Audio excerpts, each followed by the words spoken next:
मन को काम चाहिए। तुमने कहानियां सुनी होंगी, बच्चों की किताबों में लिखी है कि किसी आदमी ने एक भूत को प्रसन्न कर लिया।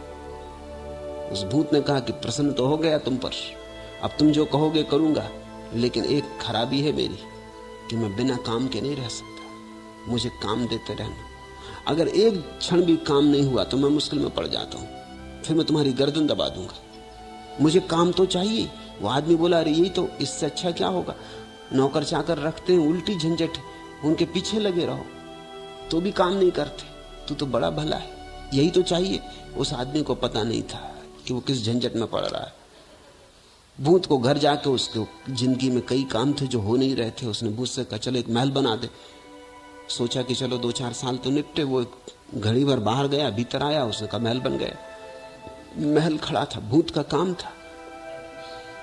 एक सुंदर स्त्री ले आ, वो बाहर गया और ले आया। तब तो वो आदमी घबराया, तिजोरी भर दे, उसने कहा भर दी। थोड़ी देर में, मिनट 2 मिनट में सब काम चुक गए। तब वो आदमी अपनी गर्दन के लिए घबराया कि मुश्किल हो गई। अब उसे कुछ सूझे नहीं कि क्या करना। वो बोला कि ठहर, मैं भी आता हूं। वो आदमी भागा घर के बाहर, एक फकीर गांव के बाहर था, उसके पास गया और कहा कि एक झंझट में पड़ गया हूं, एक भूत को जगा लिया, अब मेरी गर्दन मुश्किल में है, अब मुझे कुछ सूझता नहीं, क्योंकि जो मैं सोचता था वो क्षण में कर लाता है। अगर ऐसे ही रहा तो जीना मुश्किल है। फकीर ने कहा, तो एक काम कर, ये नसेनी पड़ी है, ले जा। भूत से कहना, इस पे चढ़ उतर। उसने कहा, इससे क्या होगा? इसने कहा, इसमें होगा क्या, कुछ करने की जरूरत नहीं, तब तक तेरे पास कोई दूसरा काम हो बता देना, नहीं तो कहना चढ़ उतर। वो आदमी बोला, बात तो ठीक, लेकिन आप कैसे समझे? उसने कहा, यही तो मन की सारी प्रक्रिया है,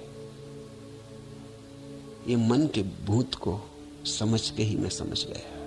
फकीर ने कहा, मन के भूत को समझ के।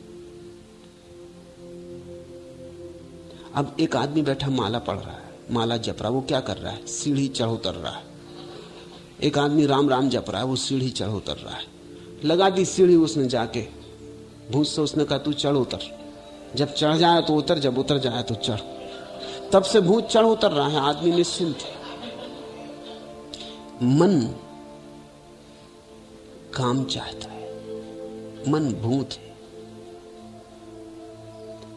जब भी मन खाली होता तभी मुश्किल खड़ी हो जाती। तत्क्षण मन कहता है कुछ करो। छुट्टी के दिन भी छुट्टी कहां? तुमने देखा, छुट्टी के दिन और झंझट हो जाती। रोज का काम होता नहीं, दफ्तर गए नहीं, दुकान गए नहीं, अब छुट्टी, अब क्या करना?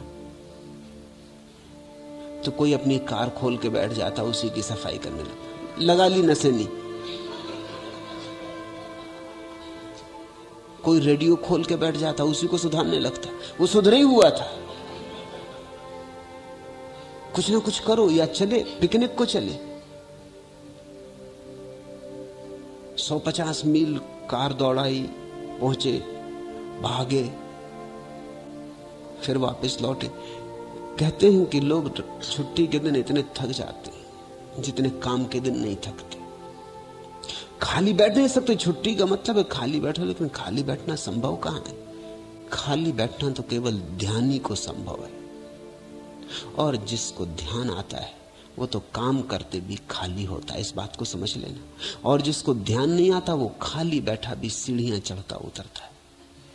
और जिसको ध्यान आता है वो काम करते हुए भी खाली होता है। खाली होना चैतन्य का स्वभाव है। मन को सहारा चाहिए।